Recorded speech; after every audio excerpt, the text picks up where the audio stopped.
going that? Yes. I'm gonna keep it kind of informal, just because I think it's more fun. And I know that there's a lot of people here, but just for my benefit, can we quickly go around and can you just say your first name and like what your business is that you're working on? Because it's just interesting for me, and I think it's also good for people to know who's in the room. Is that all right? Can we do that? Do you want to start? Sure. Hi everyone, my name is Jordan. I actually work as an investor at a VC. You look familiar. We've met before, haven't we? I used to work with Virgin America. So That's why. I'm like, I know you. Yeah. Yeah, I'm Audrey. I'm a Global Solutions Director at Verizon. I work with strategic alliances and solutions for clients in the Valley, but I'm also looking to find a game-changing startup to work with or for. So keeping the mind open. Yeah. And we know Ari. And sorry, I skipped important part. Roger Rappaport. He is our sponsor, the Procopio. Thank you, Roger. Thank you. Say something quick, what you do. No, I don't want to steal all this thunder. You're not still, you know, if this is about networking, it's really good for us to know who each other Yeah. are and what we're doing. So Roger, you hosted us. Thank you for that. Okay. Well, I'm the leader of the Emerging Growth and Technology Practice Group here at Procopio. And just so we can say we paid for dinner, it's a full-service law firm, corporate, IP, litigation, real estate, all of the major practice groups. I'm a recovering entrepreneur of 10 years. And yeah, so my specialty is sort of startups, emerging growth companies through formation, through exit. Great. Perfect. My name is Ingrid Ector, and I'm with Silicon Vikings. We are a nonprofit organization connecting the Nordic tech and startup kind of world community with the Silicon Valley area. So networking very much is relevant to our organization because we're doing events where many people connect and network all the time and make connections. So I think the more we learn about it, the more hopefully we can help our audience to network. Christina? Christina, and I'm also with Silicon Vikings, where I'm responsible for marketing and events. We got a whole bunch of Vikings right Yes. now. Wow. Helene Astrom, doing treasurer at Silicon Vikings. Great. And then Lelo, and I just joined the team, so. Go Vikings. Yay. Hi, I'm Arthi. I'm the founder of Film Sourced. It's a systematic way for independent filmmakers to for them to find resources and tools on a long-term basis for their careers. That's pretty much what it is. Yeah. Hi, I'm Esther Malkapur. I'm the founder of Mind Forever. It's a social wedding app. I'm not getting married anytime soon. Hi, I'm Michael Derry. I'm the CEO of Koshar. Think, Cooperate, and Share. And we're helping small businesses succeed with our social marketing and social sales solutions. I'm Nancy Wang. I'm the co-founder of Team Elite Movement, and my daughter will give you more detail on that. My name is Emmeline Wang. I started being an entrepreneur when I was 18. I'm 22 now, and I'm the founder of Team Elite Movement, specifically helping elite athletes and anyone else who wants to better their health through proper nutrition and better supplementation. That's awesome. I love that. Yay. Good. I have a 12-year-old, so I'll have to talk to you to get her on that track. Sophia Liu, company Ivy Business Institute. I do business consulting and business coaching. Great. I'm Wendy Schindler. I was a long time in tech. I left to raise my daughter, who's also going to be 12 next month. And I'm the owner of Clotheswise, which is an image consulting and wardrobe consulting business based in Menlo. Hi, I'm Michelle. I'm a recovering entrepreneur as well. Start a little club. And I'm in the ideation stage. I worked in sustainable fashion in London for 22 years. I have my own business. Hi, my name is Dorothy Lucci, and I'm a co-founder of Embodied Inc., and we are bringing gamification to mindfulness. So we're creating apps and games in the mindfulness space, specifically at the moment for stress reduction, trauma, and anxiety. I'm Cynthia Kellogg. I'm the founder and CEO of Gift Gather, and we're changing the way people give gifts by treating it a little bit like a Kickstarter campaign where you kind of choose one big gift and have all friends and family chip in money to make that possible. My name is Deidre Chamberlain. I'm the CEO and co-founder of Cirrus Identity, and we're bringing social identities like Google, Facebook, Twitter into the higher education landscape to make it easier for people to collaborate across that spectrum, so parents can pay their kids' bills and research collaborators can partner with faculty. I'm Jen Helms, and I'm the co-founder of Claymation Studios. We make language learning apps, and we're currently in closed beta. Hi, I'm Catalina. I'm working on startup to basically do tissue regeneration for burn victims. What a fascinating group we have.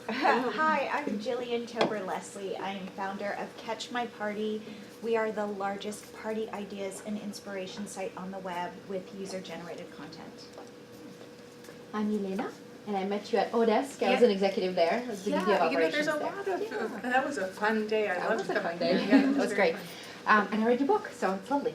And I am the first-time founder and CEO of a company called School Circle, which is a parent productivity and communication tool to put some semblance of sanity into the lives of parents of young children.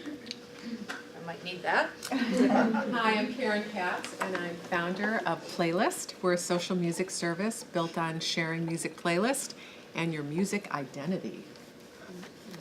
My name is Elka Vera, and I provide transformative coaching services to entrepreneurs and executives and creatives. So I help people leverage their spiritual foundation to help them achieve their soul purpose.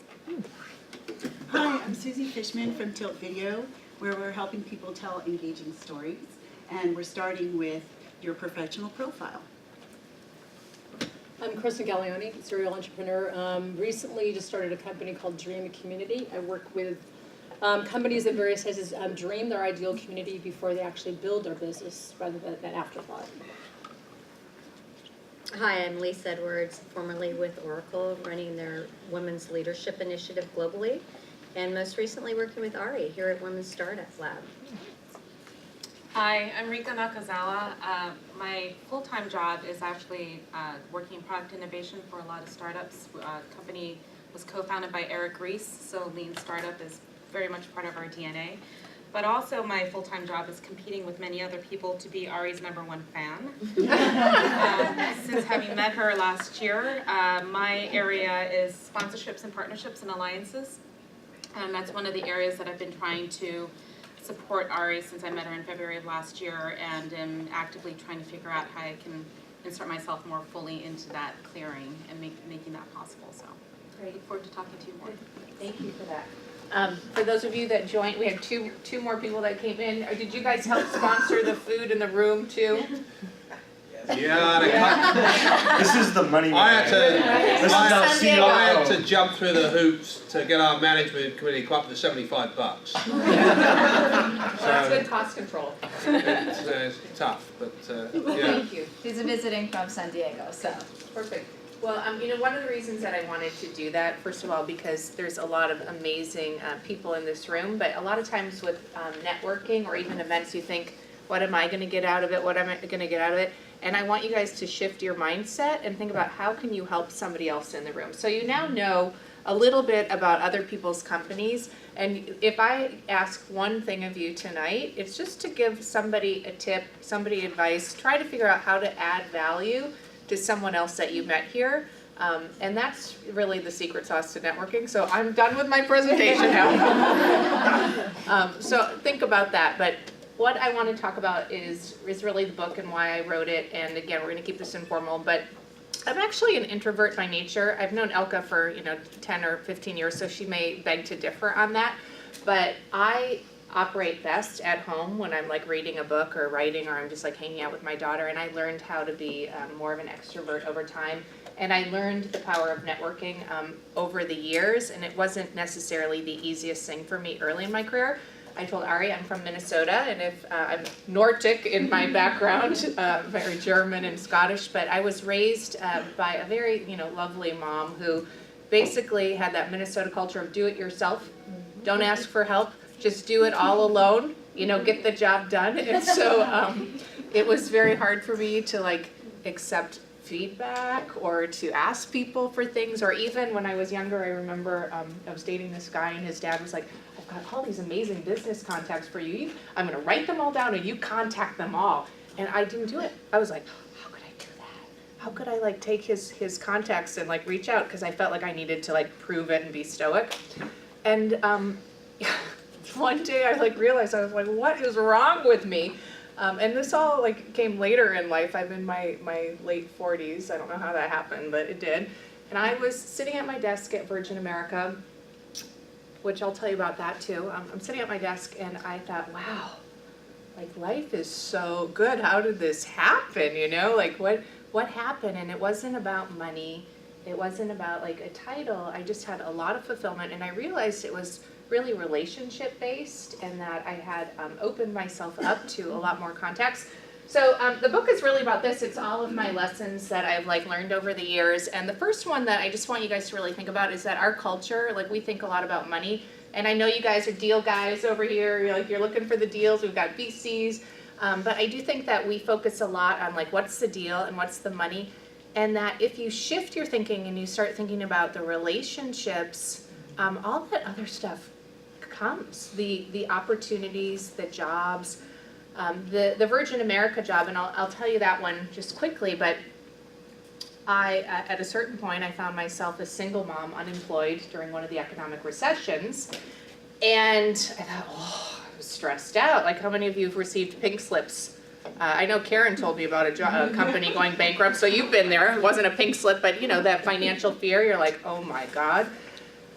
Well, I turned to my network and I said, I'm looking for a job and I need some help. And because I had these good relationships that you build on authentic trust and like follow through, somebody called and said, hey, Virgin America's launching here, you should go for it. Now, this is another thing that I learned.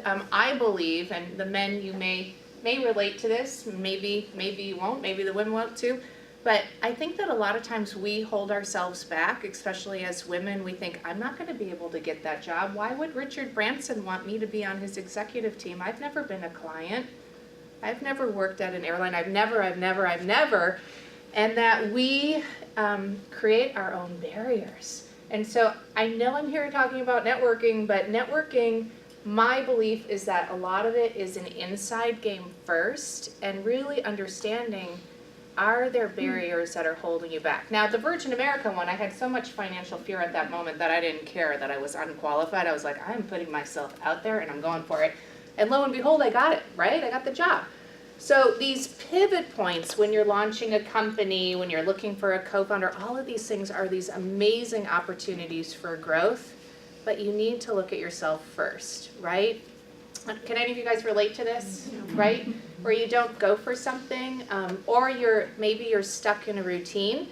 So just the fact that you're all here, you're creating an opportunity for learning and growth. You're creating an opportunity for new connections. Like, you are ahead of 99% of people, because I guarantee, where most people are right now? They're laying on the couch. They've just had dinner. Maybe they're eating some ice cream, right? Like, they're in that stagnant routine, and keeping yourself like unstuck is the key to networking. So, are you investing in your relationships? I was lucky. I was presenting at a place similar to this, 6 years ago. I was talking about Virgin America branding, and George John, who's the CEO of Rocket Fuel, and his co-founder Richard, they hadn't started their business yet. Maybe they had started, maybe they had like 6 or 7 employees. And because I was out there at an event talking about what I'm passionate about, they came up to me and they said, hey, will you help us? Will you advise us? And, they just went public, and so that, helped change my life. It wouldn't, not in a significant way, but in a small way. But I talked to George about, networks, and he said that his co-founders were all people he met at past jobs. His early investors were all people that he met as his network. And that he believes that what he's given to his network has come back, tenfold.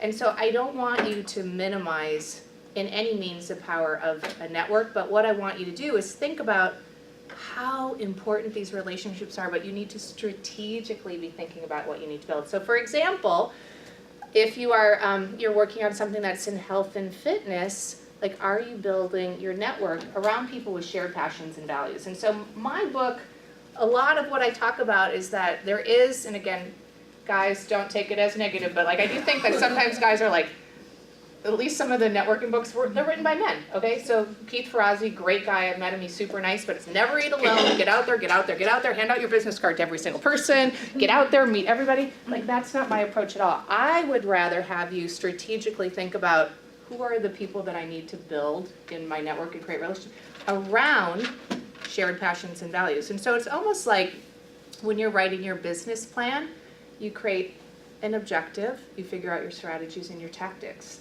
and you build it, right? So with your network, it's like, have you really thought about what kinds of people, what kinds of things you need to do? So this whole thing about breaking down the barriers, it's not about who you know, it's really about who you are as a person. Are you passionate about what you do, what you're doing? Are you connecting with the right people? And so people say to me, well, I don't even know where to begin. So I've worked in marketing and advertising for 20 years. Companies spend millions of dollars figuring out their core values, their mission, their positioning. And you guys did an awesome job, by the way, when I said, tell me what you're doing. Like, you all were really good at your elevator pitch. Sometimes people are not good at that. So you're already doing really well. But what I want you to do is think about this like a company would. So I created this like little thing. I call it the funnel test, and it's very simple. And sometimes people are like, well, why is it so simple? It's 3 easy steps. Well, a lot of times companies are boiling things down like this too. Now, I don't know if it's true, but I have heard, and Apple, I've never worked there, and they would never go on the record and say that this is true. But I've heard that their products, their communication, that everything that comes out of Apple follows 3 core principles. And if you think about this, it makes sense. Beautiful, simple, and useful. Beautiful, simple, and useful. Right? Everything they do, their campaigns, their communication. I don't know if the communication style internally was beautiful, simple, and useful, but beautiful, simple, and useful. Now, if these companies that are really successful are taking this inward look and trying to identify what they're all about, how come we aren't doing this as people when we have an offline and an online brand, and our online brand is becoming more and more important, and I'll tell you why in a minute. So my first recommendation in networking is not to get out there and like hand out 8,000 business cards, but it's really to think about who are you and what are you passionate about.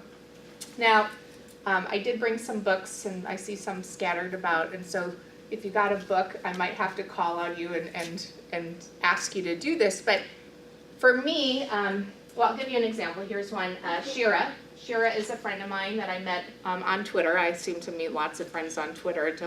Don't know why I actually then go meet them in real life, but I do. So Shira is in LA, and she decided that she wanted to launch a broadcast company, and she wanted to be like a Katie Couric, but she's younger in her generation, and she didn't want to go the traditional route. And this is about how you all know that it's easier to start businesses now. There are lower barriers to entry, right? We've got technology. So she started whatstrending.com, and she's been very successful. She's very focused.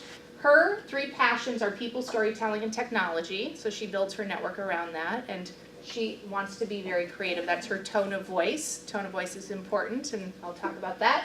And her mission is to create positive change in the world via media and broadcasting. Now, the people that I interviewed like hundreds of people in the book, everybody from Dick Costello of Twitter to, a young girl who was suffering with breast cancer, like personal and professional stories. People that were able to articulate their funnel much more rapidly, and Guy Kawasaki, I know he was here, his has hockey in one of the circles, so you can have fun stuff in there, tend to actually have a little bit more of a roadmap, and you can use this for yourself to help you decide what kind of events should I go to, what type of self-learning should I be working on in terms of your intellectual pursuits. So does anybody want to share a funnel test? Karen, I've got music is in one of yours, music, because you're at playlist. Definitely people. People. Music. Probably technology. And technology. And the tone is game changing. Yeah, great. And I have kind of a dual thing that I need to mesh together in real time here. And it's, I really am passionate about helping particularly women be their magnificent, authentic selves in Yeah. business and life. Yeah. And I use being a serial entrepreneur as a way to reach people more readily to help them do that. But, Right. you know, I have a bunch of business Yeah. passions Yeah, along those and this lines. evolves over time, right? Right, my funnel is very different now than it was 10 years ago. I was working with a CEO who's up in Seattle, and he happens to be very shy and reserved. And after he did his funnel, he realized that when he would go to events, his things were family, technology, and maybe entrepreneurship were in his circles. But he would try to steer the conversations around these topics that he actually felt comfortable with, and then it became more enjoyable to talk. Because even though I'm up here talking, like there are times when I have to go to an event or a party and think, oh, how am I gonna like make conversation? And if you talk about what you're comfortable about and start asking questions and making eye contact, it can actually be much more enjoyable. So funnel tests, this is kind of the basis of where you're gonna go. What do you guys think about this? Good idea, bad idea? Has anyone done anything like this where you've actually kind of charted it out? Yep, yep. What's in your funnel? Yep, yeah. I was just thinking, maybe I need to, I have too many things in my funnel. Mindfulness, for sure. Technology, but as a tool for self-development. People. Yeah, good. Yeah. All right. Okay, so we're gonna move on. And the people that didn't get the book, honestly, there's 13 points in the book, and they're right here on those 2 sheets of paper. So this is your cliff note to the book. You don't need to buy it. You can just use the cliff note. Having like optimism and being, kind of positively productive is what I call it in the book. There is a book called Little Bets by Peter Sims that I really recommend to people, and it talks about how success and even exiting companies and all those miracles, like people don't know that they're going there. Even Frank Gehry, when he's building a building, he doesn't know that it's going to look like this. It's a series of small steps. Comedians, they test out their work. So everything that you do really is a series of small steps. And so the funnel test, again, if you know where you're going, it's really important because at least you're going in the right direction. And so, I told you about my job when I lost that job, and it's like, what do you do? These moments of change and transition or growth or whatever, these are like the golden moments of growth, and it's all about how we want to use them. Dennis Crowley of Foursquare, I know that company is pivoting right now, but I interviewed him.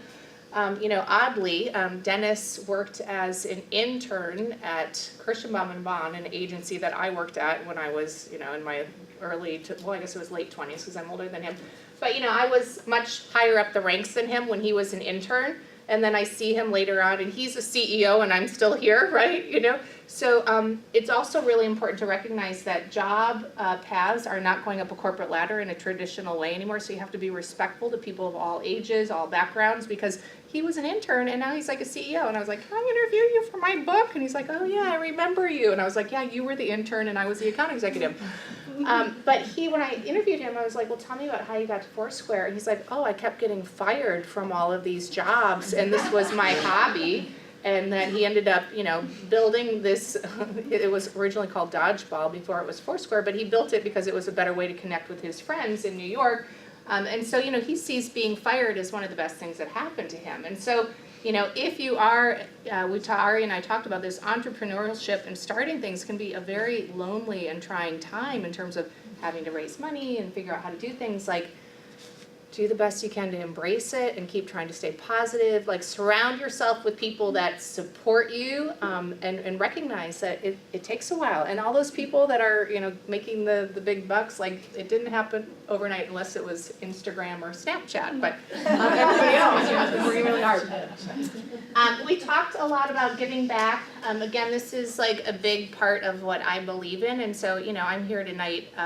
Is one of my ways of giving back. The book is a way of giving back, but it's also fun for me because I'll go home and I'll be like, wow, I met all these cool people, and I'll feel great. So think about that, and giving back isn't just about saying, how can I help, but it's what value are you bringing to your network, and what advice can you bestow on others? And I'm sure that many of you have read Lean In this room. It's a very debatable book, and I'm not going to get into the debate part, but what I want to talk about is there is a phrase in there which really triggered me, and it was called the Queen Bee Syndrome. Any of you talked about this? Well, the Queen Bee Syndrome, and there has been research around it, it wasn't my research, but I have a mastermind group of women that I eat dinner with once a month, about 10 women, and I encourage you to do that if you don't have a group. And we talked about it, and half of the women were like, no, it's not there, and the other half were like, yes, it is there. And the Queen Bee Syndrome is basically a phenomenon that as women, at a certain point in our careers, we stop helping other women because we want to be the queen of the hive, and that we like start like stepping on everybody, and we don't help them. I think as women we need to do a better job supporting each other, and I think the Queen Bee problem exists. So I interviewed a lot of women, and myself included, thinking about my career history. Most of my mentors were men, so thank you to the men. Most of the people that have given me job opportunities were men. I don't know if that's a similar thing. But I think that when we keep talking about women being more, we want more women CEOs, we want more women founders, that a lot of it is up to us to support each other. A lot of it is up to us to be out there as role models for our younger sisters. I was at the Women 2.0 event. I know a couple of you were there, and there was a speaker. She was the CEO and president of SpaceX now. Her name's Gwen, and I can't remember her last name. But she was telling the story that when she was a teenager, she had told her mom that she was really amazed by how the car works. And her mom was brilliant. Her mom said, well, let's go to a panel and like find out more about this, about engineering and cars and automation. And they went to a panel, and I guess there was a female engineer on the panel who had great shoes. That's what Gwen remembered, that the woman had great shoes. And then at that moment, as a teenager, she decided, I'm going to be an engineer, right? And that was like a pivotal moment, that moment changed that little girl's career path. And so it is our job to help each other. And if, we can complain about there's not enough female on board seats, there's not enough female entrepreneurs, blah, blah, blah.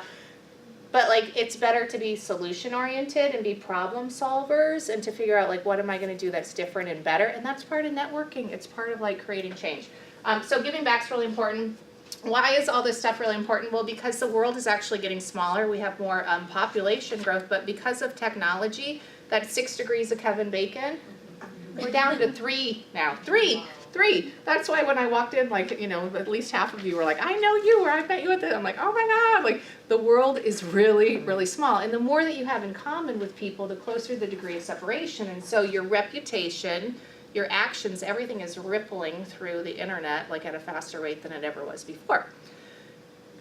Let's say you like kite surfing, you're probably 1 degree apart from like kite surfers, like it's crazy, right? So how has this changed, like how we network? Everybody's Google searching. In fact, I think right before I came in, there was an app that I just was showed called Refresh, where you could pull it up, and it was like everything about my life was all on this app, right? Right, you pulled up everything. So people are doing back channel checks on you. Remember when you used to go on like monster.com and then you would give them references and they'd call your references after you like approved it? Nobody's doing that. Everybody's calling everybody. What do you think about Karen? What do you think about Elka? What do you think about Audrey? Our reputation is more important than ever. Historically, Steven Pinker's done some studies on this, but historically people used to have networks that were around, 10 to 15 people. If you think about your parents, maybe there's a book called Bowling Alone. You'd go bowling, like you'd be friends with your neighbors, maybe you'd be friends with people at your house. Now, the number, it's called the Dunbar number, where we start to like have wear out when we get to this number of people in our network. So this is like the core, the sweet spot of your network. Who knows the number? 150. Yay, you saw me speak before and you read the book, 150. No, this is actually from Pat's. Yeah, because it's Pat's. Pat's principle is the reason they limit to 150 is that humanly people, max out at 150. That's exactly right. It's exactly right. So not my insight, but something to think about. So when you think about when people are hosting parties or weddings, now I don't know if any of you had a wedding that was a large size wedding, but 200 to me would be a large size wedding. Well, people start to like, after that, it's like, oh, that's the core of your network. So think about those people. Are you nurturing that core group of people in your network? The other thing that we have other than these larger networks is that there is research that waves of emotion can be shared throughout the network. And so even things, I posted something the other day, it doesn't matter what your opinion is on gun control, I have mine and I shared it on the web, and I had 110 people commenting on that within a matter of an hour. So waves of emotion feeling. Elka had a baby 5 months ago. You posted a picture of the baby, and it's like, like you feel that. And so there is actually feelings and thoughts and emotions that spread through the internet in a way that we didn't have before. And so this connectivity is really, really important. So telling you just one example of this, and again, because I interviewed different types of people, thinking about how technology has been a driver of change, and it will keep doing it that way. Flat Stanley, have any of you heard of Flat Stanley? Well, if you have a kid, Flat Stanley, it's basically like the parent has to bring a little child on a paper kid on a stick and take photos of it all summer and then hand it in as a book, so you end up at Kinko's or you're printing something out, you're like, where is Flat Stanley?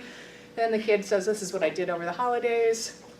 Well, this is Vivian. Vivian is actually a military mom, and her husband, Mike, has been deployed for 6 years out of the 10 years that they've been married.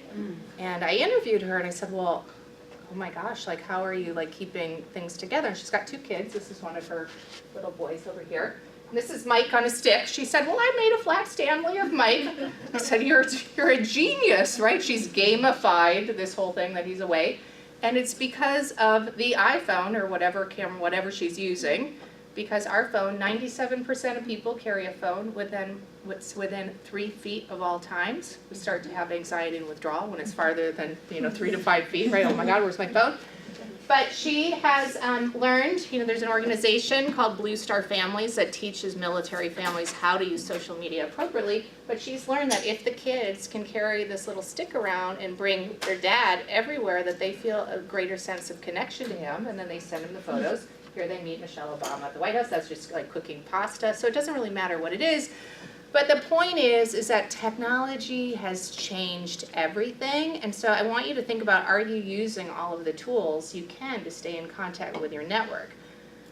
All of this is like happening, and like social media, my belief about social media is less is more. And so like pick one channel and do it really well, and don't spread yourself too thinly. And that real-time engagement is also incredibly important. So even if you're building a relationship on Facebook, try to move it to Skype or to a Google Hangout so you can get a visual. Then try to meet someone at a conference, safety first. I do a lot of things where if women are asking to meet, I'll say, well, I can't meet with you one-on-one, but I'm going to be at this conference, or I'm going to be with this group of women, come join us. You want to be efficient with your time too. So again, think about all this stuff. And again, if you're building the right communities of support, here's Mike when he gets home. Now Vivian has built her social network based on a lot of military families. So when she posted a photo of Mike coming home and meeting the kid, that wave of emotion spread through her network, and it was a positive thing for their family. So are you building this network based on what you care about?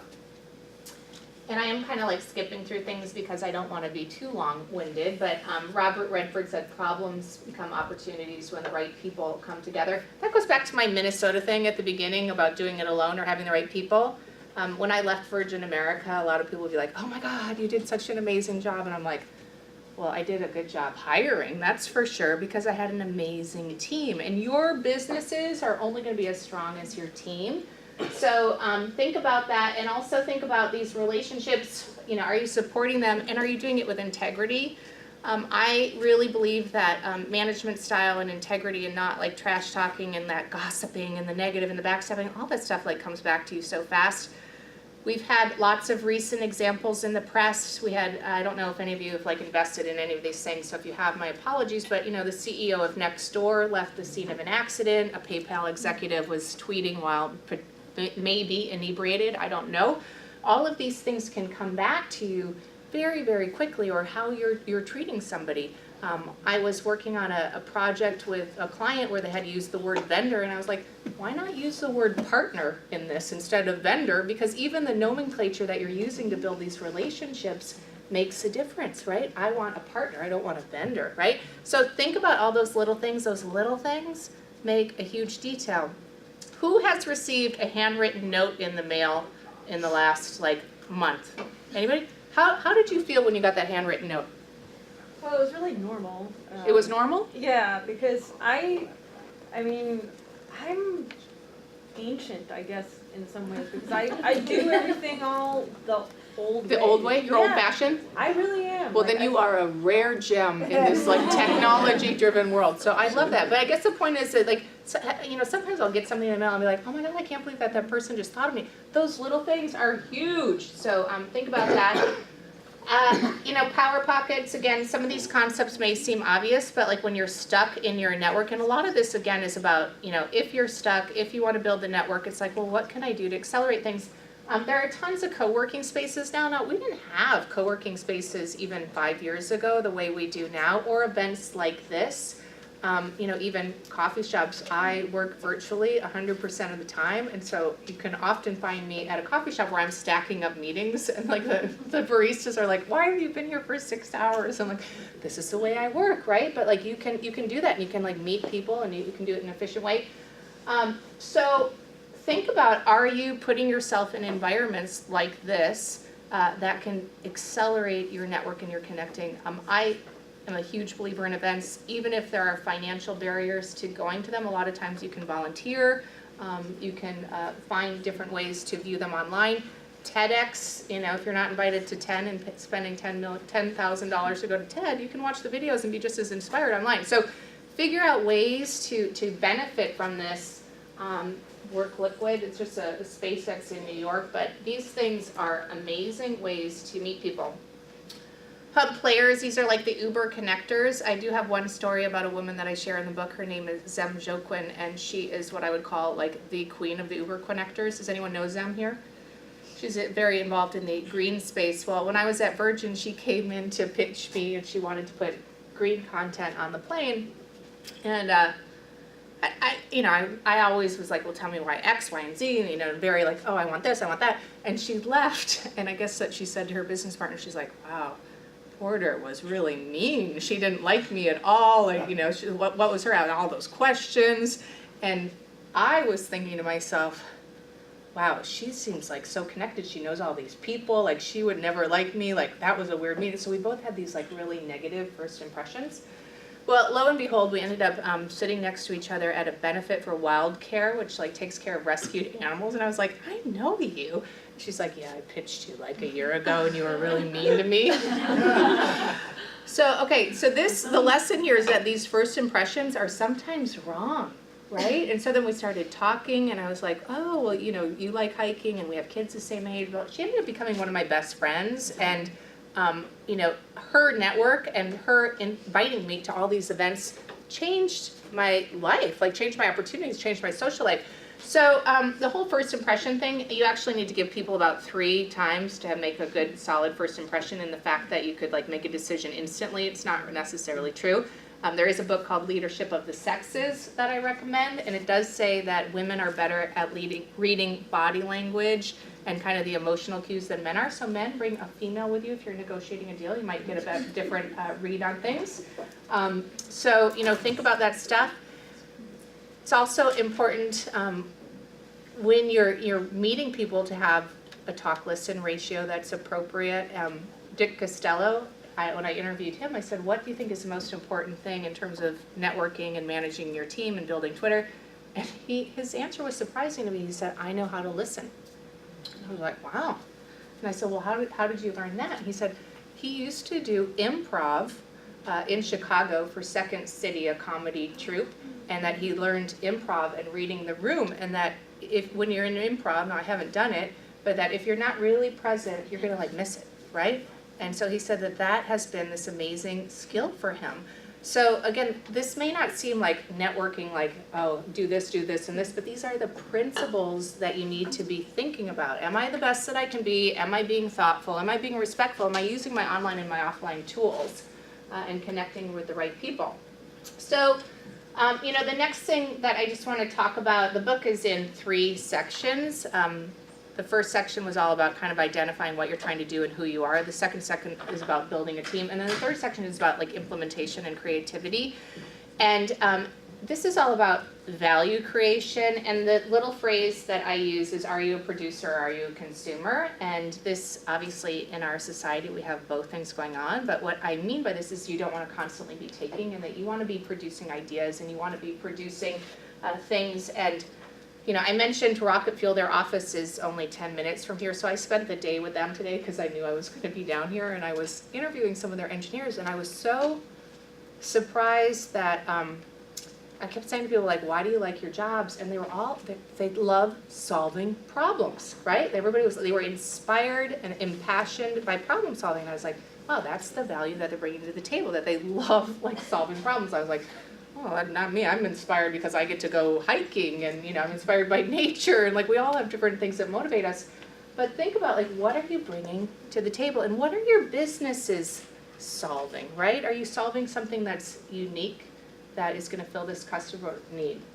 So do that, think about that. Partnerships, I'm a huge believer in partnerships. Again, Virgin America, I learned a lot about partnerships. But when you're networking, again, joining the right groups, figuring out the right places. The Battery is a private club in San Francisco. I didn't join it, but I know a lot of people that have joined it, and they found that it's been a great place for them to be able to network and create things. So what are the places that are appropriate? And they may surprise you. I mean, I know a lot of people that are networking with other moms from moms groups, and they're finding, oh wow, this is a great place of inspiration. When I wrote my book, I joined a writers group on Facebook, and it was this closed group that we had all gone to this event that Tim Ferriss had hosted. But I found being able to ask other writers who were trying to write a book, well, what do you think about this? What do you think about that? It was so valuable. So a group like this, where you can kind of mastermind and learn from each other, so important, right? And it's also like when you're like trying to figure out, even like, what lawyers should I talk to? Who should I turn to? It's like you come to a group like this and you can get all sorts of ideas. At a certain point, you always do need to, probably come to a network and make asks. And so I just want to talk a little bit about this. And again, I believe in quality, thoughtful asks instead of these like broad sweeping asks. And so the story that I'll tell, my belief is that people, I didn't come up with this phrase again, but this phrase is, people remember how you made them feel, not what you said. And that is about like the ask and how you made people feel. So one story that I'm going to tell you is about these two guys over here. These are the Beekman brothers. They have a TV show, but before they had a TV show, they both had like normal jobs. Well, not normal. One was a doctor at Mount Sinai. This one was the doctor at Mount Sinai. And he was sitting at his desk one day. I'm probably ad-libbing to this. He's sitting at his desk. I don't know. He maybe he's standing at his desk. But somebody says, you need to raise $10 million for the naming rights of a building that we want to build for Mount Sinai. He's like, oh, all right. And so what did he do? He started thinking about, how can I bring some value to this project before I start going out for the ask? And so he started thinking about, well, what advisors could I get? He got IM Pei to be the architect, so we attached him. And he started thinking, this is going to be a building for the aged. It's going to be about wellness and health. And who is the person that would symbolize health and wellness? And this would really fit. And he decided, as he went through his list of brainstorming, that Martha Stewart would be the best person for this, for the naming rights, right? And so, he could have tried to like, oh, anybody know Martha Stewart? Well, what he did was he really thought about it. He wrote a business plan that would be for Martha. Why would this be a good project for Martha? Because of X, Y, and Z, and these are all the reasons, and created all the value. And so he thought about it, right? And at this time, you know where the story's going, don't you? Where is Martha at this time? Jail. She's in jail. She's in jail. So he keeps sending her care packages, pitching the idea. And lo and behold, because he was really prepared, he ended up getting a meeting with her after she got out of jail and secured the $10 million.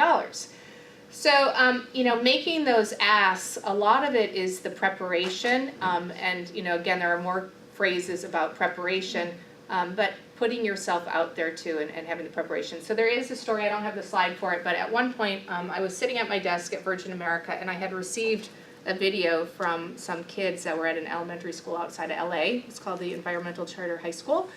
And I looked at the video, and they just were all these, it was this ethnically diverse, like amazing group of kids, and they had really prepared it. It was Dear Richard, it was to Sir Richard, it wasn't to me. Dear Richard, or Sir Richard, we are working on a project. We would love for you to vote for us. We're trying to win a contest. Can you vote for us? And I look at it, and I've never asked him anything, because it's such for work stuff, but I never asked him a favor. Like, you don't really, you save those favors, right? And I thought, well, this is it. This is my thing. I'm gonna ask. And so I forwarded him the video, and so I hope you remember me. I've done a lot of meetings with you, but I know you have 50,000 people that work for your companies. But blah blah blah. I work at the airline, and these kids are amazing.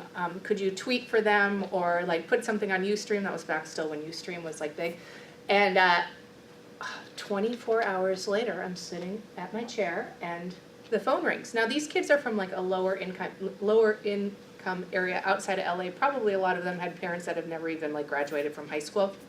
And hello, it's Richard, and I'm like, oh hey, hello, is this a joke? Like I'm like shaking, And he says, I'm in LA. What do you want me to do? And he says, I can't open the video, but I'm in LA. Do you want me to do something? And I said, well, yeah, there's these amazing kids. He goes, I've got 45 minutes. Just tell the kids to come to my hotel. I'll meet with them. And I'm like, oh my God, I can't believe it. So, I called the school. Now the kids didn't know. They knew that I worked for Virgin, but they didn't know that they were really like 2 degrees apart from Richard Branson. And, I'm sure their parents would have said like never in a million years would you ever get a meeting with a billionaire. But he spent 45 minutes with them, and those are the types of miracles that can happen. And like my belief is that those 45 minutes changed their lives, because he said, why do you want to be an entrepreneur? What's holding you back? How are you going to change the world? And he saw them, right? He inspired them and saw them and gave them what I believe is probably a confidence that will stay with them, for many years to come. So networking, it is a lot about building our network, but it's also about what are we giving back? How are we helping our ecosystem? And what are we doing to make a difference? So, in closing, if you do read the book, my favorite chapter is the last chapter, chapter 13. And I basically asked people, what's most important, head, heart, or wallet? And, the answers are really beautiful. And I do think it's a trifecta that you need to have all three of them. You need some of the wallet so that you don't have like the financial stress where you're like completely like freaked out. But I encourage you to think about that. The path that you are on right now, is it filling your heart, right? Are you like excited about it and you're jumping out of bed in the morning where you're like, wow, I really want to do this? Are you intellectually stimulated and growing and you're not stagnant? Because if you're doing those things and you're following your passion and you're surrounding yourself with a supportive network, my belief is that the success, the happiness, all the productivity, all of that stuff comes. So what I want to do, I don't know how much time we have left or if I've talked the entire time, but I thought what we could do is just open it up for a little bit more of a dialogue, maybe answer some questions. Yes. Is that all right? Yes. All right. And I certainly am also available for emailing you guys. You can email me questions. I can give you tactical advice. If you want tactical advice, well, LinkedIn is an amazing place. Like I definitely think you need to have like strong profiles there. So I can give you all that nitty-gritty stuff. But I'd rather just talk about, what can we do as a group to help each other, or any questions that you guys have. I have a question on the topic of reputation. And because information travels so quickly and you can so quickly either make a mistake using social media, or someone else can have a bad opinion of you that tarnishes your reputation. I'm interested in your thoughts on that. How do you recover from a situation where you feel like your reputation has been maligned in some way, or you screwed up yourself? Yeah. Well, it's funny that you say that, because I am writing a second book right now, and it's called Resurrecting Trust, and I'm writing it with a co-author. His name is Shel Israel, and he wrote Age of Context with Robert Scoble, and our book is all about using technology and trust, at looking at how to be more efficient, but also the importance of trust. And so with that specifically, I think that you have to look at what was the issue and try to like fix and repair and learn from the issue. So, let's take GM right now. They have a serious problem with trust and recall, and people that have died because of accidents. They're going to be an interesting one to watch. How can they regain? And, they're on the firing line right now in terms of brand trust. There was, I had a CEO, and I won't tell you what the exact specifics were, but something happened where they had, pulled their product from something, and then they ended up getting some negative articles. They said, right now you can't really change that, but what you can do is try to do as many good things as you can, fix that problem, address that problem, explain why you did it, but keep working on the positive and learn from it. Similarly, I've had a lot of clients say, well, can you pull down the negative Yelp reviews? I'm like, no, but it's real-time research, and if there was a problem there, at least you can learn from it. Sadly, we are in this information age where all of that stuff is what people are making decisions based on. They're also turning more to the shared social graph. Even Airbnb is a great example of the power of the shared social graph and how businesses are evolving, and that's important. So on Airbnb, if you've rented on that, it basically says, I know 6 people in common with the person that's renting this room. The more people you know in common, the greater your sense of trust. So again, more and more of that is going to be important in the future. So that's why you need to talk about this with your kids, and you need to think about, okay, when I was at Kinko's over the holiday and I wanted to tweet out, you horrible Kinko's, it took me 4 hours to get through the line. Like, is that the tonality that I want for my personality and my brand? It's not. So I didn't tweet that tweet, and those snarky things, like, that's all our reputation. So the tonality on the funnel is important, because if you want to be known as creative and inspirational, or empowering people to think about their spirituality or their fitness, like if you're talking about fitness and being an elite athlete, every once in a while there's probably the opportunity for talk about the chocolate binge that you went on. But if you talked about that all the time, it'd be like, does she have the credibility to talk about health and fitness and working out? On the flip side, if you're talking about races and how fitness has changed your life, you're going to become the role model. So reputation is more important than ever before online. Well, first of all, thanks so much for sharing your experiences. I really appreciate it. I was wondering if you go into more detail on the funnel. There must be sort of a subset of questions that would help you flesh that out some more. I'm just wondering what those are. Yeah. Well, I think I put some of them on this sheet, and then they're actually, yeah, there might be. Then also on my website, if you go to portergale.com, like I have also an infographic that you can download, but there's tons of questions.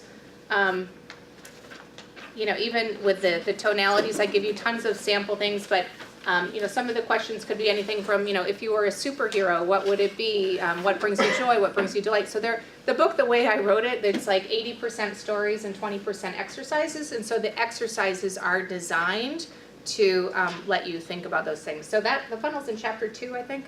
Gosh, I wrote it a year ago. I can't even remember the questions. But there's tons of them in the book and also on the website for free. Yeah.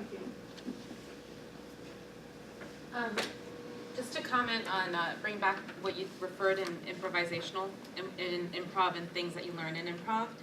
One of the things that we've brought into empowering people, and this is kind of related to also people's attitude towards failure, and I think women in particular, we have a harder time at realizing that failure can be something that's a good thing, right? Because as long as you can fail fast and learn it, etc. But the other thing around improv that we talk about a lot is just say yes. So when you can put yourself in a space and you just say yes, which is another rule in improv, is that if somebody throws something at you, you don't say can't do anything, you just say yes and I think that that's something else that has been really empowering for a lot of the women that I work with, especially in large scale enterprises, which is what we deal with a lot. But I just thought I'd bring that up as well as additional sort of commentary as you were talking about. I love that. Great tip. So when I was writing my thesis, Noam Chomsky was one of my professors, and I said, I was having a hard time with it, and I said, what do I do? He said, just finish it. That's what I do. I just write the book. I hate every book I've done. I'm paraphrasing because he's smarter than me and would say it nicer. And then he said, just do that, and then I just write another book. So with that in mind, you wrote this book, and you're writing another book. Is there something that you didn't put in here that we can take from that, but before we get the second edition? Oh, well, the second edition is a different topic, so they're completely different books. But I will say that when I wrote this book, for writing or just a philosophy on life, there is another book that I loved. It was called Bird by Bird by Anne Lamott. I love Anne Lamott. Like, she's just like such a genuine and lovely writer. But she was talking about the practice of writing, where everything that you write, it's out, and I try not to swear because whenever it gets on camera, then we'll end up on the web somewhere. But she said every draft is always a shitty first draft, and that you have to constantly rewrite. And so that's what writing for me was like. Is that I wrote every day, and I always wrote at least 3 to 4 pages, and that's discipline. So it's like a combination of discipline, and then recognizing that it's not going to be perfect the first time. And I think that's like, with businesses, like a lot of times it's not perfect the first time, like you keep working on it and you keep learning. And so I think that those ideas translate to, whatever creative project we're working on or whatever business, that you keep learning and you keep evolving and things grow and change. There was another thought that I wanted to share there, but the new book, I am really excited about it because it's more of a marketing book, and it's just looking at more of kind of technology and how things are changing, and it's addressing a lot of issues around, data privacy and, what are the pillars of trust, and is it transparency and kind of product integrity, and why do we trust things, and also, we're also looking at that marketing people are fed up with all these messages and there's stuff bombarded at us, and how can brands and businesses do it in a more respectful way. So we're having a lot of fun, and I'm very lucky to be able to write that with Shell, because he's a very funny and brilliant writer.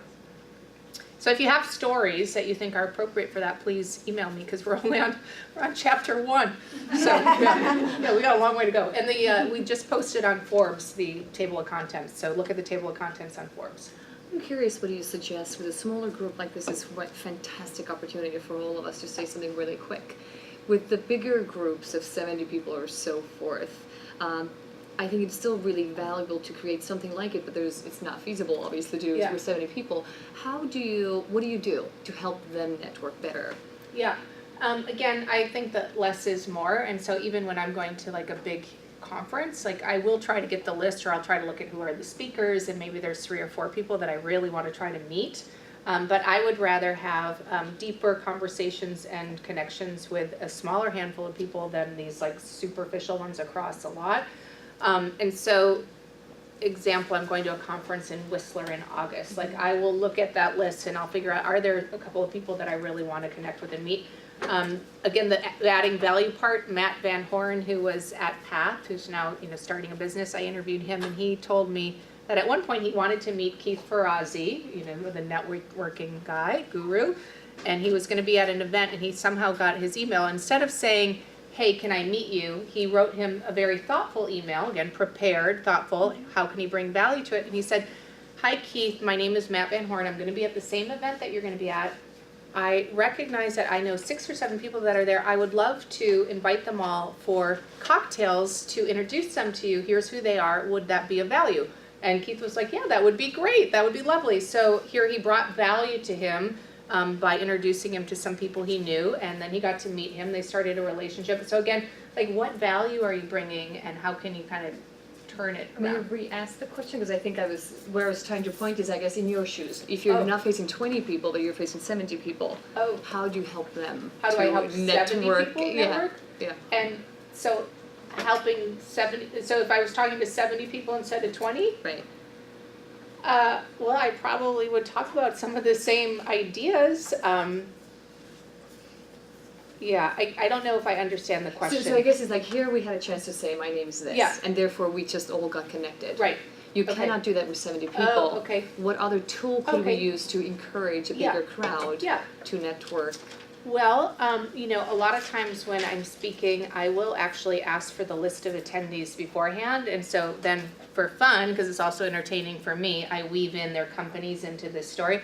So when I spoke at Odesk, that was a smaller group, so that's not a good example, but let me see, I'm going to Guardian Insurance in a week, and I'll be talking to all of their insurance agents about being authentic, and I will be weaving in a story about the time that I was sold my life insurance policy, and it was when I was, my daughter was 2. So I'll talk about, these authentic moments and how to create relationships. So I will try to, I personalize everything based on who I'm talking to.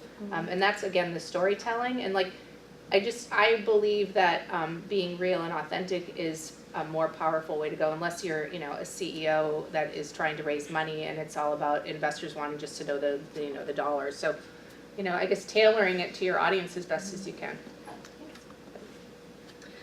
So hearing your experience, it sounds like a lot of times you've met people under professional circumstances and you become close friends. So how do you navigate that very thin border between, you know, personal and professional relationships? And it seems to me that, especially in the Valley, those lines tend to blur a lot together. Yeah, I mean, I think it's hard to say where the lines begin and end now, and that I hope that you are working with people that you enjoy. You know, I do start to draw the line because it's like, oh, I've got to get home to my daughter, and so I don't go out socializing and like drinking with coworkers or anything like that. Like, that's not me. But I do believe in, again, the productivity where, you know, I was with somebody that I advised yesterday and we went for a walk while we were having our meeting. I was like, let's go for a walk. So then I'm accomplishing physical fitness and walking and connecting in a very different way. So I think that the dividing line, it has blurred. Again, in the positive productivity chapter, I do talk about, there's a woman who owns an art gallery, and she often will entertain by bringing people to, maybe not at her gallery, but she'll bring them to another gallery and say, let's walk through and I'll tell you about the work. Like, so she's overlapping personal and professional, and I think that's okay these days. I think a lot of business is done that way. All right, anybody else? Well, you have all been delightful and a little quiet, so don't be shy. Thank you, Ari, for inviting me down. I really appreciate it. So I hope that you guys will be inspired to think about your connections and build amazing businesses. I believe we are all capable of so much more than we give ourselves credit for, so raise the bar and go out there and do huge things. So thank you very much.